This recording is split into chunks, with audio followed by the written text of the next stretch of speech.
होते हैं कि वो भी डी ट्रैक यार हमारा माशरा है ना, हमारे लोग हैं, हमारा जब पूरा पाकिस्तान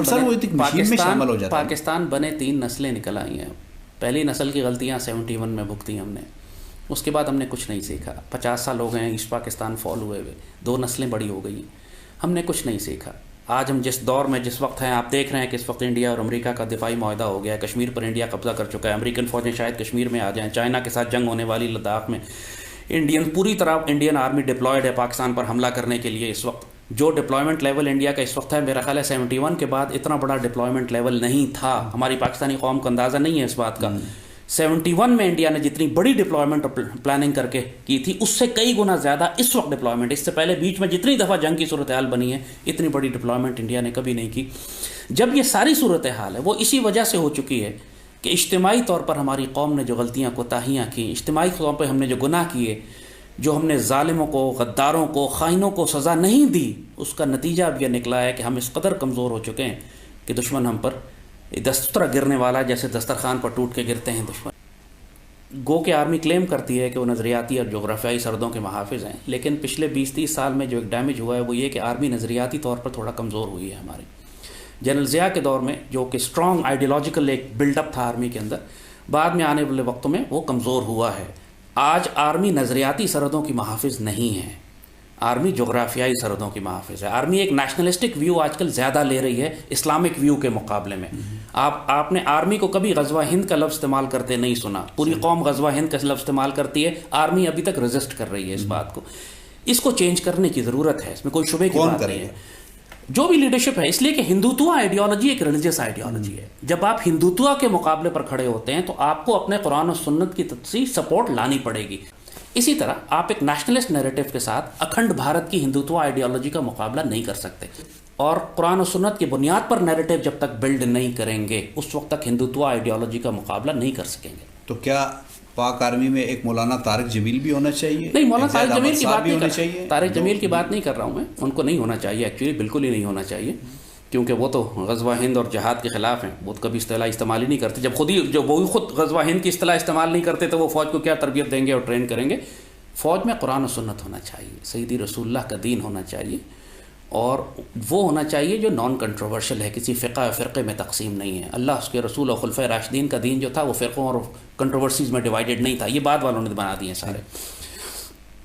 तो बात मेरी सिर्फ यही है कि अब जो इंडिया के साथ आपकी जंग होगी उसको आप जंग कहें या गज़वा हिंद कहें, लड़ना तो पड़ेगा। सर, एक और गुनाह जो आर्मी का समझा जाता है वो ये है कि इनको ये जो सियासतदान जिनके बारे में आपने एक, मैं कहूँगा कि फतवा दिया है, गद्दार है, इनको लाने वाले भी यही होते हैं, इनको फैसिलिटेट करने वाले भी यही होते हैं। तो क्या इसकी कभी किसी को सज़ा मिली?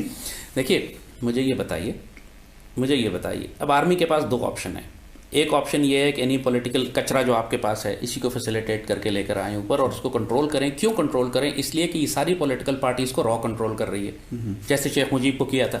आपके सामने एक मॉडल मौजूद है ना कि पाकिस्तान की सबसे बड़ी सियासी जमात जो ईस्ट पाकिस्तान में थी वो टोटली रॉ कंप्रोमाइज़ कर चुकी थी। उसका लीडर अगरतला साजिश में इन्वॉल्व होकर पाकिस्तान तोड़ने की साजिश कर चुका था, और उस वक्त चूँकि ISI ने दखल नहीं दिया उसके इलेक्शंस में, लिहाजा वो हुआ जो आपके सामने।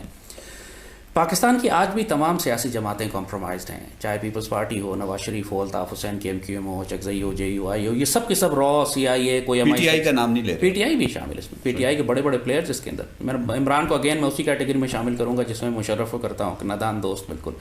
लेकिन PTI के अंदर बहुत बड़े बड़े गद्दार मौजूद हैं, खुल के गद्दार, मतलब ऐसे नहीं छोटे मोटे, कोई ब्रिटिश इंटेलिजेंस के लिए काम कर रहा है, कोई जैरेड कुशनर के लिए काम कर रहा है, कोई इंडियंस के लिए काम कर रहा है, और सारी पॉलिसी जो इस वक्त बेड़ा गर्क का पाकिस्तान में देख रहे हैं वो इसी वजह से हो रहा है। एक से एक अहमक और नालायक आदमी जो अहम तरीन ओहदों पर लगाया गया है वो एक्सीडेंटल नहीं है, वो बाकायदा बाहर से इंस्ट्रक्शंस आई हैं कि ताहिर अशरफी को मिडल ईस्ट दे दिया जाए और इस जगह पे ये लगाया जाए। कहाँ से आई हैं सर इंस्ट्रक्शंस? ताहिर अशरफी को लगाने की इंस्ट्रक्शंस इसराइल से आई है वाया सऊदी अरेबिया, मतलब मैं बड़ा डायरेक्ट कह रहा हूँ। अच्छा सर, मैं फिर एक सवाल मेरे ज़हन में आ गया कि आपने हमारे जो दोस्त ममालिक हैं उनपे भी बहुत खुल के तनकीद की है, जो हर मुश्किल वक्त में हमारे साथ खड़े रहे। किसको आप मुश्किल वक्त कहते हैं? मुश्किल कौन से मुश्किल वक्त में साथ खड़े रहे? सऊदी अरब कश्मीर में कहाँ खड़ा रहा है आपके साथ? चलें कश्मीर को थोड़ा छोड़ दें, थोड़ा क्यों छोड़ दें? हमारा सर्वाइवल तो कश्मीर पे। सर, पै दर पे कुछ दहशतगर्दी के दोबारा वाक़यात में तेज़ी आई है, वाक़यात हुए हैं, तो आप क्या समझते हैं कि ये हलाको खाना आ रहा है? जी, हलाको खाना आ रहा है। इस दफ़ा मोदी आएगा आपके लिए अल्लाह खान ने, अल्लाह ताला का निज़ाम है ये। वो कुरान अगेन अल्लामा इकबाल ने जो बात फरमाई है कि चंगेज़ और तैमूर जो हैं ये फितरत के निश्तर होते हैं, ये सर्जरी करते हैं आके, अल्लाह ने बनाए इसीलिए, इनका काम है जब माशरा फासिद हो जाए तो उसके अंदर से गंदा खून निकालने के लिए ये आते हैं। तो ये जो पूरी मुस्लिम दुनिया का इस वक्त हाल हो रहा है, ये तारीख़ में पहले उसी वक्त हुआ था जब चंगेज़ खान आया था। उस वक्त उन्होंने आके सेंट्रल एशिया की तमाम हुकूमतें, ख्वारज़म शाह की हुकूमत, अब्बासियों की, अयूबियों की, सल्जूकियों की सारी हुकूमतें ख़त्म की थी ना आके। एग्जैक्टली यही आज मिडल ईस्ट में मोदी में तो कोई इतना दमखम लगता नहीं है। मोदी में मुझे तो, या कुछ और लोगों में भी देखिए बात मोदी के में इतने मसाइल हैं उसके। क्या इंदिरा गांधी में मोदी से ज़्यादा दम था या कम दम था?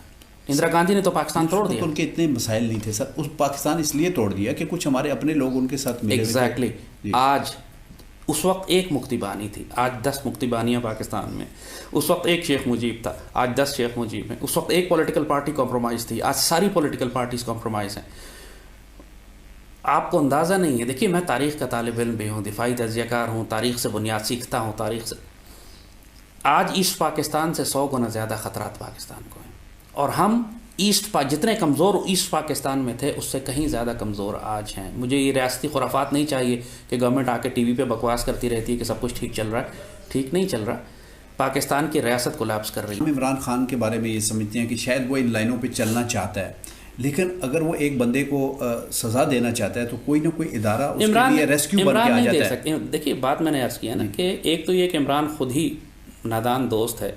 अस्तग़फिरुल्लाह if I use my harsh words is, सियासत के मामले में, मैं सियासत की बात कर रहा हूँ, क्रिकेट की नहीं, सियासत के मामले में जाहिल मुतलक है। और पाकिस्तान की क़यादत ऐसे शख्स को देना ही बज़ात ख़ुद एक ऐसा जुर्म है कि जो अस्तग़फिरुल्लाह नाक़ाबिल माफ़ी है। रिपोर्टर्स हैं, हमारे पास कोई जर्नलिस्ट नहीं है, हमारे पास कोई एक इन्वेस्टिगेटिव जर्नलिस्ट, एक एनालिटिकल स्किल्स वाला, और कुछ अगर बेहतर हैं भी तो वो कॉम्प्रोमाइज़ हुए में बाहर की ताकतों के लिए काम करते हैं, मुल्क दुश्मन हैं।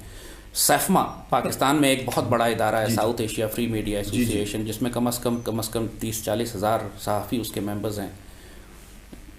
वो टोटली रॉ कॉम्प्रोमाइज्ड है, टोटली गद्दार है, मुल्क और कौम की दुश्मनी के लिए काम करता है। हर अखबार में, हर मीडिया चैनल में ये लोग बैठे हुए हैं, अंदर हर जड़ में बैठे हुए हैं जाके।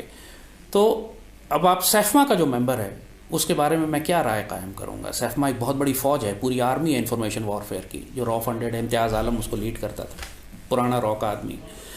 ये साफ़ी आपकी तो आपकी सारी जंग, मीर शकीलुर रहमान के बारे में, डॉन लीग्स के बारे में जो वाक़यात आपने देखे हैं, ये पाकिस्तान के बड़े बड़े मीडिया ग्रुप्स हैं। मैं आपको 2-3 मिसालें दे रहा हूँ सिर्फ, लेकिन पाकिस्तान का कोई मीडिया ग्रुप ऐसा नहीं है कि जो पेट्रियाटिक हो, कोई भी नहीं है।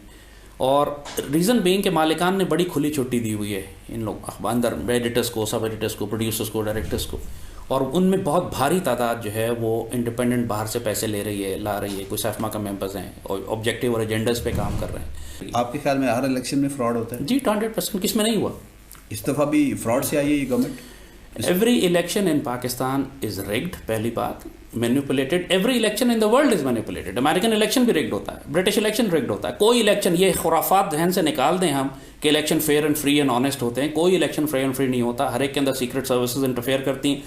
हमारे वाले इलेक्शन के अंदर बाहर की सीक्रेट सर्विसेज ज़्यादा इंटरफेयर करती हैं, और उसको काउंटर बैलेंस करने के लिए फिर हमारी जिनकी ड्यूटी है पाकिस्तान के अंदर, आर्मी और ISI, वो भी इंटरफेयर करती हैं, और करना भी चाहिए। अगर शेख मुजीबुर रहमान कॉम्प्रोमाइज़ हो सकता है, रॉस अयूब खान की बात, जनरल ज़िया की दौर के अंदर पूरी दुनिया आपके ख़िलाफ़ थी कि आपने एटम बम नहीं बनाना। जनरल ज़िया ने उनकी नाक के सामने एटम बम बनाया।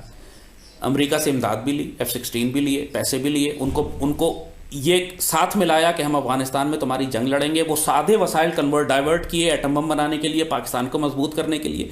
वही वसाइल डाइवर्ट किए कश्मीरी जहाद को, वही वसाइल डाइवर्ट किए खालिस्तान की जानिब करने वाला वही वसाइल डाइवर्ट किए उन्होंने पूरी मुस्लिम दुनिया में मुसलमान फ़ौजों को मजबूत करने के लिए।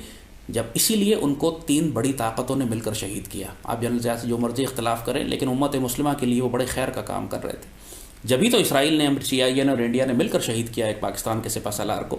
सोचो तो सही कि दुनिया के बदतरीन दुश्मन जो आज हमें तबाह करना चाहते हैं, उन्होंने हमारा सिपहसालार क्यों कत्ल किया? और DGI और उस वक्त की सारी फौजी क़यादत, 29 अफसर हमारे शहीद हुए उस जहाज़ में।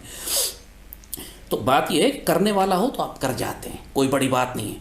लेकिन ये काम आप जरदारी से या नवाज से या इमरान से तवक्को नहीं कर सकते, क्योंकि उनमें कैपेसिटी ही नहीं है। ये सारी उम्र जो क्रिकेट खेलता रहा उसको आप मैदान जंग में, सचमुच की जंग में डाल दें। क्रिकेट में तुम एक टूर्नामेंट हार जाओ, एक मैच हार जाओ, फ़र्क को नहीं पड़ता, अगला फिर खेल लेंगे जाके। मैदान जंग तो ऐसा नहीं होता। आप सियालकोट लूज़ करके मुजफ्फराबाद लूज़ नहीं कर सकते ना, कोई आपको माफ़ नहीं करेगा। इन्होंने श्रीनगर लूज़ कर दिया, मुजफ्फराबाद जाने वाला है इनके हाथ से। अब अल्लाह ना करे सियालकोट और लाहौर ना चले जाएँ, फिर ये कहेंगे चलो अगले मैच में देख लूँगा मैं। अस्तग़फ़िरुल्लाह रब्बिल आलमीन। ये हमारी तारीख़ की, अगर तारीख़ लिखी गई हमारे बाद कोई